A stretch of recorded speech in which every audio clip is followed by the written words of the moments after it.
looks like Ben Kindel is here to stay. Let's talk about it. It's Crosby. Crosby on Brunick and shot. Penguins win it!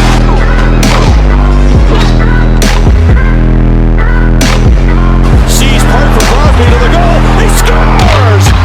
Buckle up, baby. Are you kidding me? And on Fade, the shot. He scores! Here's Crosby with a burst of speed up the middle. Gets open and scores! They're a collective. And Kyoto is beating Minamaki's brains in. What a show!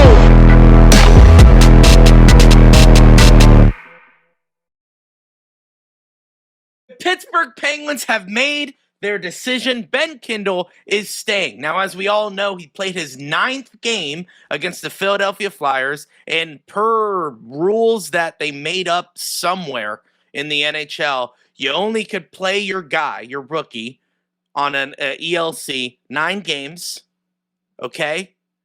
And then if you like him, he gets to continue playing. But there's more to that, which it makes no sense. We're going to get into that a little bit. But 9 games have been played by Ben Kindel, and we got the news on Twitter that we had a whole episode planned for you today. But then we all of a sudden got the breaking news. Ben Kindel is doing power play rushes with Crosby. And I was like, I'm pretty sure it's safe to say he's sticking around. Now, shame on me for expecting this announcement. like I was expecting like a graphic, like he's here to stay, like something kind of fun. Not one thing was dropped. Not even Dan Muse, not even Kyle Dubas, the Pahogum, which is the president of hockey operations and general manager. He didn't say, yeah, this is the next step in their development. I'm so happy. We knew what we wanted when we picked him way earlier than everyone expected. We knew he was going to make this roster. I was expecting something. Nothing. All it was is like, I think an interview was like, Ben Kindel starting? And he's like, yeah, he's playing. And next milestone, dude. And moved on. It was just moved on. So I don't want to gloss over it. We don't want to gloss over it because that has been a topic of many discussions here on this podcast. Will they keep Ben Kindel and Harrison Brunick? And it looks like they've made their decision on Ben Kindel. He is playing his 10th game tonight against the Minnesota Wild. Josh, what was your first initial reaction? Were you caught off guard that there was no announcement? And if not, maybe I'm just like a little kid looking for treats all the time. I don't know. So, Josh, tell me what was your reaction? Yeah, I mean, I don't know what I expected. I kind of was just on your side in just terms of needing an announcement. Just something would be said, but, kind of like you alluded to, Dan Muse, kind of just when he was mentioning that Jari was going to get the start. Yeah, Kindle's going to play his 10th game, next step in the milestone and his development and, moving along that way. And I was like, okay, all right, cool. That's it. Got it. Okay, we're moving on here. So, I mean, I'm not upset at the decision. I like it. I thought he's played well enough, even though not a whole ton of stats. He only has 2 goals in the 9 games that he's played so far. Mm-hmm. So, I mean, but when you're watching the game, you notice him. He pops out. He's noticeable. Like you see plays on the ice that he's making. He's making a visible difference on the ice. So I have no problem with this, especially because this is what Kyle Dubas wanted. He wants the influx of the youth. Now, is it earlier than expected? Oh yeah, possibly. I think it's safe to say yes. Yeah. I don't think anyone expected him to make the final roster after 9 games. Sure. Excuse me. Yeah, exactly. So, I mean, all looks good at this point. Mm-hmm. Now, Louie, you kind of alluded to it. There is one little caveat with this. There's like another I don't There's like understand another it. stepping stone. Okay. Yes. What So is that stepping stone? we're gonna lay this out. Correct. Can example be Ben Kindle and just kind of here's a milestone, and here's a milestone.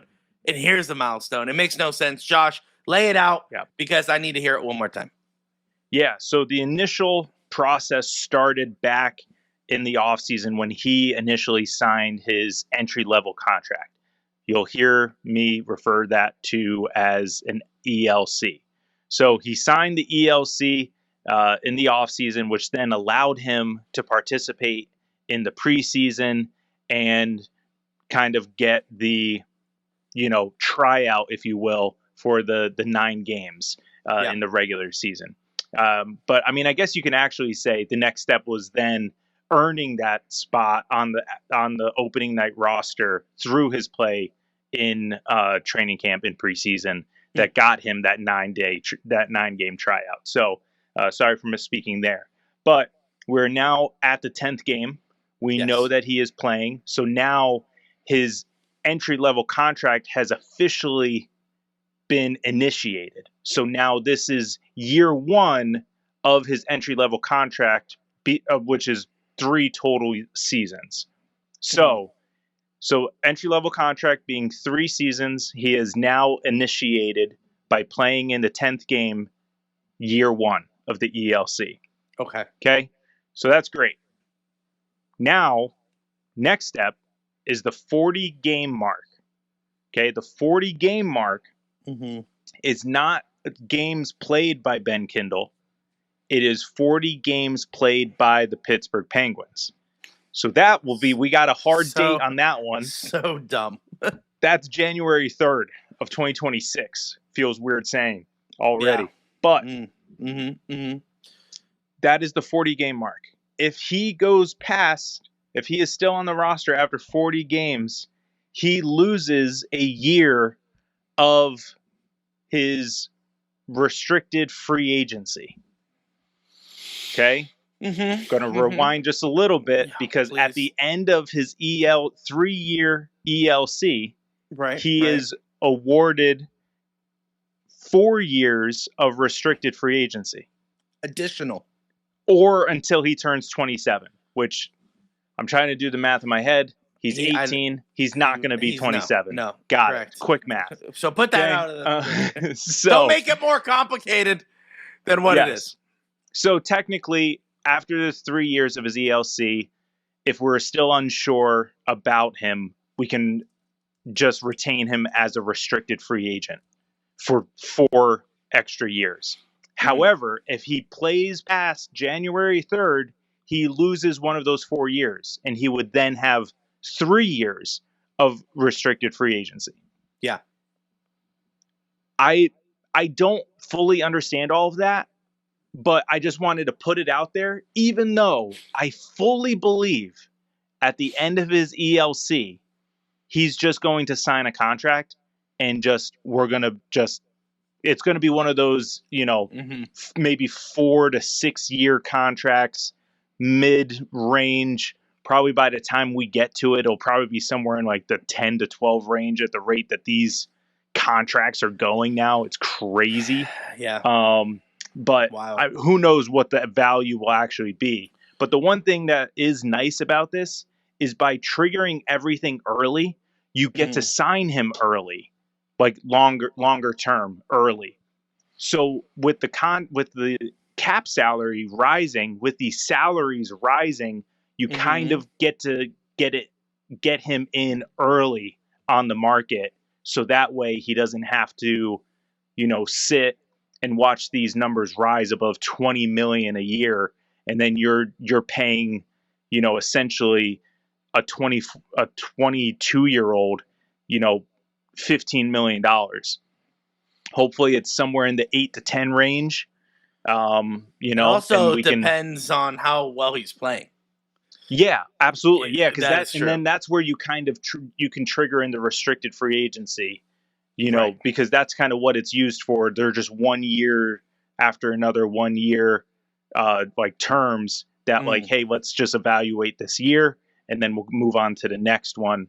But But I think after watching 9 games, I know he's not lighting up the lamp. I know he's not, blowing the doors off with success, but he's looking better each and He's every game. noticeable. He's Sometimes noticeable. it's not about the points on the board. Also, you got to also take Yeah. into consideration he's 18 years old.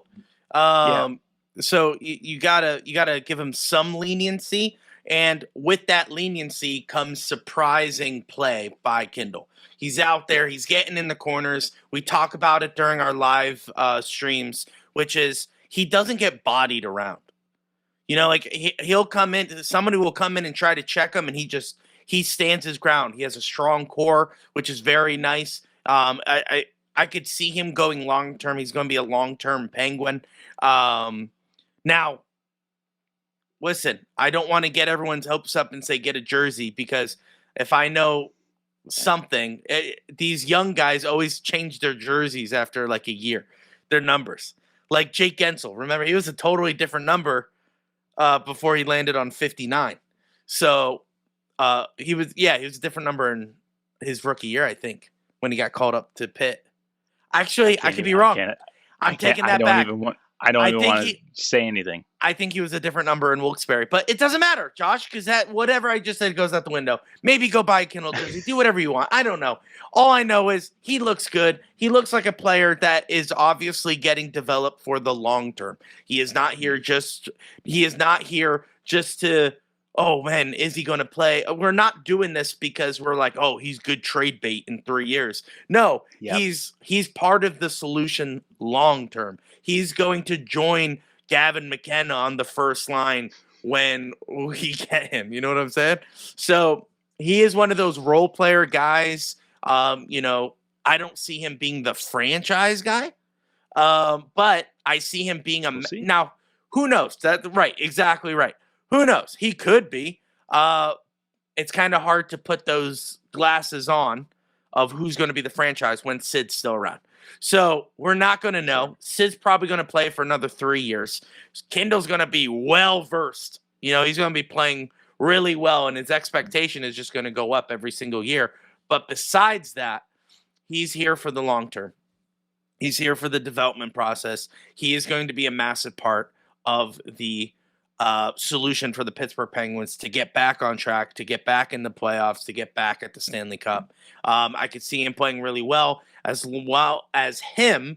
There's Koivunen, Rucker McGroarty, all these young youth guys in Wilkes-Barre and in Pittsburgh that are going to help play that role. And another player that's going to help play that role is Harrison Brunick. And the attention now goes to him. Now, Ben Kindel has played 10 games. He is going to be on that roster for guaranteed until January. What was it, Josh? January 3rd. January 3rd. He's guaranteed to play. So we're going to see a lot more of Ben Kindel. Now the spotlight goes back on Harrison Brunick, who's only played 8 games. Or 7. I think it's 7 because he hasn't played in the last 2. He's not playing tonight. So he hasn't played. I think he hasn't played in. I believe I saw the thing 4 of the last 5 games, something like that. So I think he's so in either the last 7 5 or games, 8. he's only played 1 game. Yeah. So it's either 7 or 8. He definitely hasn't played 9, obviously, but he's the one I'm a little iffy on. I don't know if they're completely sold on Brunick. Yeah, it's not looking good now. Yeah, because they're trying to hold on to him as long as possible to make that decision, which is either actually there is no either. It's not a good look because they're trying to develop him behind the scenes rather than waste all his 9 games. So you could see that's what's happening. We do have somewhat of a busy defensive locker room. Especially with Owen Pickering getting called up, and he's been playing the last game. So I think the Owen Pickering move was to help transition this, and I think Brunick may get sent down, and Pickering finally gets his shot up in the NHL. I know there is an injury with Caleb Jones, but I'm just saying I think it kind of works out if we send Brunick back. Josh, do you think Brunick staying up here with Kindle? I'm going to have to say that he's going to juniors. The only reason why is just now I think it's third straight game that he's been benched. Yeah. I shouldn't say benched, scratched. So it just seems like they're ready to send him back down. Yeah. I don't know why you're waiting. Like you said, maybe they're trying to squeeze every ounce of him as they can while he's up here, and then, just send him back on his way. I don't know if they're waiting until after Saturday, because Saturday they play against, I want to say Winnipeg. Correct. And that's where he's from. So maybe just let him have a, home game, so to a speak. homecoming type game. Yeah. And then kind of make the decision after that is kind of where my thought process is. But I do think he's probably going to go back to juniors, which is unfortunate. I don't think it's a step back. I saw some people putting that out there on X that, they think that if we do send him back, it's kind of, if we send him to juniors, it's taking a step back in his development. I tried making the argument on one of our live streams that, it'd be better for them to stay here to develop as opposed to in juniors. Sure. But if we have all these guys on the defense that we're trying to play instead of Brunick, then let him go to juniors where he is going to get top line minutes and, produce down there. Let him just do what he needs to do there. So it is starting to look like he's going to be down there. I didn't think about Owen Pickering being the filler for that as opposed to just the Caleb Jones injury, but that's a good point. I'd like to see how he responds tonight in Minnesota. Yeah. And then, Saturday in Winnipeg. I would like, if they do play Brunick, I would like to see Brunick and Pickering. I like that in the preseason. I want to see it in the regular season if Brunick is up here. So, yeah, I don't mind the young guns together. We kind of have that right now with Kindle and Koivunen, and I think that's a cool little line. But we will see. We've been saying that after every single conversation. We will see. We don't know anything. Yeah. Clearly, they're not going to make a big stink out of it. If they send Brunick back, and we may not even know. He may just be gone, and you'll just go, oh, he's no longer on the depth chart. Okay, I guess he's back in junior. So, it's like I said. I think Josh makes a really good point. I think they're waiting until Winnipeg. Let his family come and watch him play in the NHL. That's a nice little gesture. And then say, stay here, I guess. It's just, I don't know where his junior team is, but yeah. But anyway, it's going to be a very interesting. I don't think it's a setback for the team as well. So I wouldn't take this as, does this mean it's a failure? Well, no, for him, setback in his development. Oh, no. This is my take.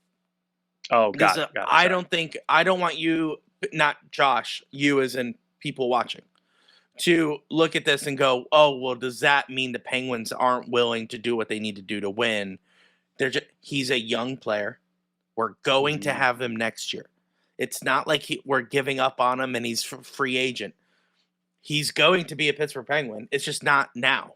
Now, if they keep him, I'm not upset either. If they I keep on saying get rid of. If they send it back to juniors, I'm not mad either. Like I said early on, I didn't want either of them to start. I wanted to make room for everyone. But I'm happy Kindle changed my mind. Kindle has been playing really well, and it is kind of fun to see our first round draft pick skating around. I'm excited about that. So I'm excited to see what the possibilities bring throughout these 40 games. Is he going to get on the kind of get closer with Sid on that line? I would really like to see that development. I know what everyone is saying. Give him his own line. He's a center. Let him handle his own stuff. He's also 18. There's no rush to give him his own line. it's not like the third line's producing anyway. So what I would say is, hey, you know who is really good at developing young players? I don't know if you heard of him. His name is Sidney Crosby. He did it with Rust. He did it with Gensel. I guarantee you he could do it with Kindle, and that would be a great start for Kindle going forward. But that's it for Kindle. Kindle is now a Pittsburgh Penguin. He always has been, but I'm just saying he is going to be in the lineup going forward at least until January 3rd. The attention now goes to Harrison Brunick to see if he will stay on the Pittsburgh Penguins roster, but we will find out when he plays his 9th and final game for his ELC. But that'll pretty much do it. We have to wait to see what Kyle Dubas chooses, and we just got to be patient and figure out what's going on.